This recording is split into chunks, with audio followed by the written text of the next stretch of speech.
আপনারা কেমন আছেন? আশা করি সকলেই খুবই ভালো আছেন। তো আজকের ভিডিওতে আপনাদেরকে একটা অটো হেডশট প্যানেল দিতে চলেছি। তো ভিডিওটা আপনাদেরকে দেখাই দিই গাইস। তো সেটা করার জন্য আপনাদেরকে কি করতে হবে দেখে নিন। সর্বপ্রথমে চলে যেতে হবে ইউটিউবে, যে ভিডিওটা দেখতেছেন সেই ভিডিওটার মধ্যে। তো ভিডিওটার মধ্যে চলে যাওয়ার পর এখানে দেখেন একটা কমেন্ট রয়েছে, কমেন্ট অপশনে আপনারা একটা ক্লিক করে দিবেন। তো তারপরে এখানে দেখেন একটা লিঙ্ক রয়েছে, এই লিঙ্কটার মধ্যে একটা ক্লিক করে দেবেন। লিঙ্কটার মধ্যে ক্লিক করার পর আপনাদের সামনে এরকম একটি ওয়েবসাইট চলে আসবে।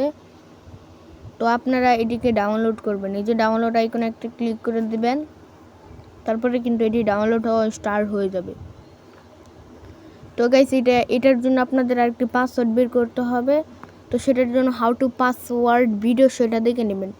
তো পাসওয়ার্ড সেই ভিডিওটা দেখানোর পর আর অবশ্যই আপনাদেরকে প্লে স্টোর থেকে জেটঅ্যাক্টিভারটা ইনস্টল করে নিতে হবে।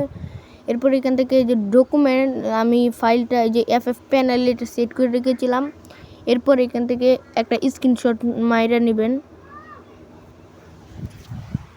স্ক্রিনশট মারা হয়ে গেলে এখন আপনারা চলে যাবেন হচ্ছে গিয়া ক্রোম ব্রাউজারে। এরপর আপনারা নতুন একটা সাইট খুলে নেবেন, একটা নতুন একটা প্রজেক্ট। এরপর স্ক্রিন অপশন একটা ক্লিক করে দেবেন। এরপর সেই ছবিটাকে সিলেক্ট করে দেবেন। এরপর যেখানে কোডটা রয়েছে না, এই যে এই কোডটা আপনাদেরকে কপি করতে হবে সম্পূর্ণ। এই যে এই কোডটাকে আপনাদের কপি করতে হবে। তো এই কোডটা আপনাদের এখন কপি করতে হবে, জাস্ট অন্য কিছু নেই। তো এই কোডটা আপনারা কপি করে নেবেন, ঠিক আছে।